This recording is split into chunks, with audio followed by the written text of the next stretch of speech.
Hello everyone, welcome to my YouTube channel. तो कैसे हैं आप सब लोग? आशा करती हूँ आप सभी ने अपनी अपनी आंसर की चेक कर ली होगी और आप लोगों के कितने नंबर बन रहे हैं कमेंट करके अवश्य बताना। और आंसर की कैसे चेक करनी है, क्या गलतियां हो जाती हैं, भाषा सेक्शन में क्या गलतियां हो जाती हैं, इस पर भी वीडियो मिल चुकी है। और साथ ही साथ आपके ये जो आंसर की में ABCDE, ठीक है, F और Z लिखा हुआ आ रहा है, तो इसका क्या अर्थ है, इस पर भी वीडियो मिल चुकी है। दोनों ही वीडियो आपने देख ली होंगी, नहीं देखी है तो अवश्य देख लेना। ठीक है, लेकिन आज का हमारी जो वीडियो है ये इस पर है कि क्या नंबर बढ़ेंगे। ठीक है, और नंबर बढ़ेंगे तो फिर कितने नंबर बढ़ेंगे। ठीक है, नंबर बढ़ेंगे तो कितने नंबर बढ़ेंगे, कितने नंबर बढ़ने की संभावना है और आपका रिजल्ट कब तक आएगा। तो इस सब पर चर्चा होगी। वीडियो को आप लास्ट तक अवश्य देखना। और जिन लोगों का सीटेट क्लियर नहीं हुआ है, ठीक है, देखो अभी क्लियर ये तो नहीं कह सकते हैं कि आप फेल हैं क्योंकि अभी रिजल्ट नहीं आया है। कुछ लोग जो 1 या 2 नंबर से रुक रहे हैं, ठीक है, उनका बढ़ भी सकता है और घट भी सकता है। लेकिन कुछ लोगों का जो ज़्यादा नंबर से रह रहे हैं, ठीक है, 10 नंबर से रह रहे हैं, 8 नंबर से रह रहे हैं, तो उन लोगों का तो क्लियर ही है कि आप कहीं न कहीं आपसे चूक हुई है और क्या गलती हुई है, इस पर आप एक बार अवश्य चेक करें। और क्या-क्या गलतियाँ सीटेट में हो जाती हैं, इस पर भी वीडियो मिलेगी आपको जल्द ही। और फुल प्रिपरेशन आपको किस तरीके से शुरुआत से करनी है, ठीक है, इस पर भी जल्दी ही वीडियो मिल जाएगी।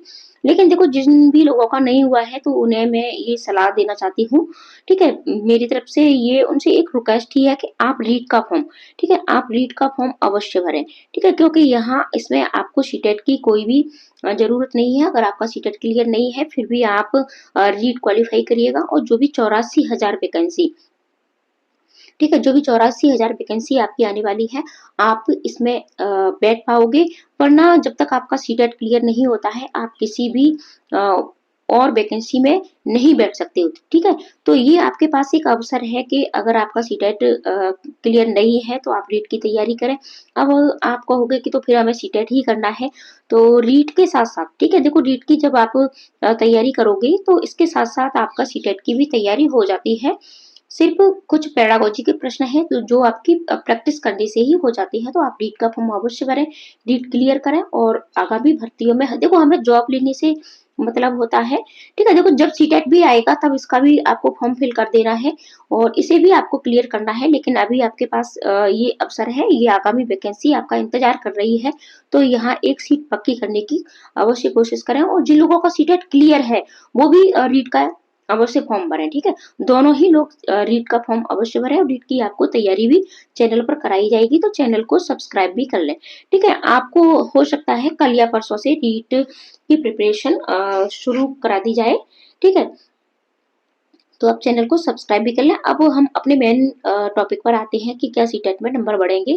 तो हाँ, सीटेट में नंबर बढ़ेंगे, लेकिन अब ये कितने नंबर बढ़ेंगे।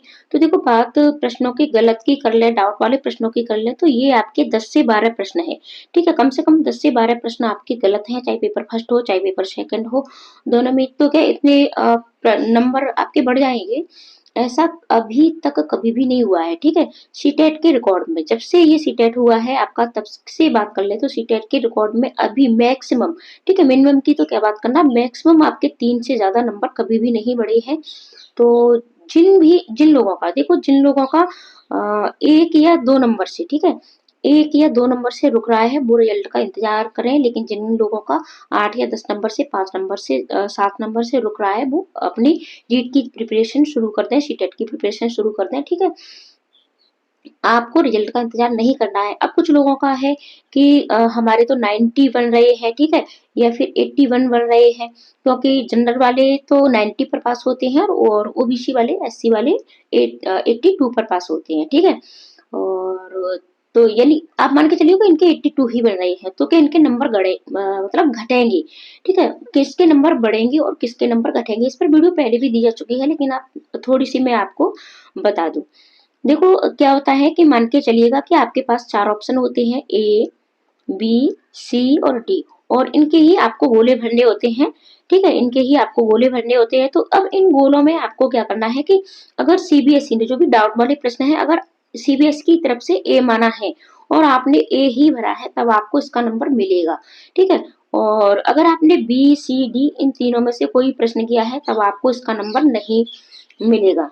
तो इस तरीके से अगर आपने काउंट ये बी वाला, सी वाला, डी वाला कर लिया है, तब आपका नंबर घट जाएगा। और अगर आपने नहीं किया है, ठीक है, ए वाला किया है, तो आपका नंबर बढ़ जाएगा। तो इस तरीके से नंबर बढ़ते और घटते हैं। आपका सेम गोला वही भरा होना चाहिए जो सीबीएसई ने माना है। आप समझ पा रहे होंगे। अब बात कर लेते हैं कि कितने नंबर बढ़ेंगे। तो आपके मैक्सिमम 3 नंबर ही बढ़ने की संभावना रहती है, इससे ज़्यादा नंबर बढ़ने की संभावना नहीं रहती है। तो बिल्कुल भी भ्रम मत पाल लेना कि हमारे इतने नंबर बढ़ेंगे, 3 नंबर भी बढ़ने की बहुत ही कम, ठीक है? मैं तो 0% ही मान कर के चलती हूँ, वरना आपका 1 या 2 ही नंबर बढ़ने की संभावना रहती है। अब बात रिजल्ट की कर लेते हैं। तो पहले इन्होंने आंसर की के जस्ट 4 दिन बाद, ठीक है, आंसर की के जस्ट 4 दिन बाद ही रिजल्ट दे दिया था। लेकिन तो इस बार की बात कर ले तो आप आराम से मान के चलिएगा कि 10 से 15 जनवरी तक आपको इसका रिजल्ट अवश्य मिल जाएगा। और आपके पास बहुत सारी मतलब अवसर हैं सीटेट की तैयारी के लिए। तो आप पुनः मतलब जुट जाइएगा और देखिएगा। देखो, सीटेट पास करने के बाद आपको क्या-क्या कर सकते हो। अगर आपका सीटेट क्लियर है, ठीक है, तो आप केवीएस की तैयारी कर सकते हो, ठीक है, आप बीपीएससी की तैयारी कर सकते हो टीचर बनने के लिए। और आप रीट की तैयारी के लिए तो आपको रीट का एग्जाम ही क्लियर करना पड़ेगा। आप यूपी सुपर टेट की तैयारी कर सकते हो। तो इस तरीके से आप बहुत सारी तैयारी है।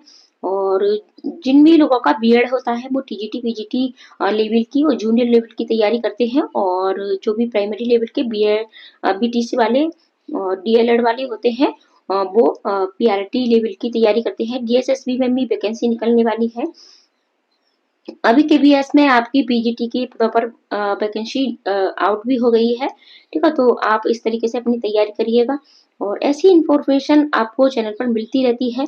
तो चैनल को सब्सक्राइब भी अवश्य कर लें। नीट की प्रिपरेशन करना चाहते हैं तब भी आप चैनल को सब्सक्राइब कर लें। वीडियो को ज़्यादा से ज़्यादा दोस्तों को शेयर भी कर दें और बिल्कुल भी भ्रम में ना रहें। देखो, क्लियरिटी है कि आपके 1 या 2 ही नंबर बढ़ेंगे, इससे ज़्यादा नंबर बढ़ने की संभावना बिल्कुल भी नहीं रहती है। तो और एक बात और मैं आपको बता दूँ, ये बहुत ही इम्पोर्टेंट टॉपिक है कि आप कहीं भी किसी की भी बातों में आपको बिल्कुल भी नहीं आना है। कि आपको इस टाइम क्या होता है कि बहुत सारे कॉल आएँगे। हो सकता है बहुत से बच्चों के पास मैसेज भी आते हैं कि आप हमें पैसे दे दीजिएगा, हम आपके नंबर बढ़वा देंगे। ये बिल्कुल भी आपको नहीं करना है, आप फँस सकते हो, आपके कोई भी नंबर नहीं बढ़ेंगे, ठीक है? तो आपके जो भी सीटेट सीबीएसई की तरफ से, ठीक है? सीटेट के एग्ज़ाम जो आपका होता है, वहाँ अगर आपके नंबर आंसर की में रिवाइज़ जो भी आंसर की आएगी या फिर आपके डायरेक्ट हो सकता है कि मतलब आपके रिजल्ट में ही नंबर बढ़ा दिए जाएँ, ठीक है? तो जो भी रिजल्ट होता है उसमें नंबर बढ़ा कर के ही आपका रिजल्ट घोषित किया जाता है, ठीक है? तो वहाँ आपके मात्र 1 या 2 नंबर ही बढ़ेंगे। आप अपने रिजल्ट का इंतज़ार करें और किसी भी की बातों में ना आएँ, कहीं भी कोई भी पैसे आप ना दें, ठीक है? और अपनी पुनः तैयारी शुरू करें। कहाँ-कहाँ गलती होती है इस पर वीडियो अवश्य मिलेगी आपको, जल्द ही मिलेगी। आज के लिए इतना ही, धन्यवाद।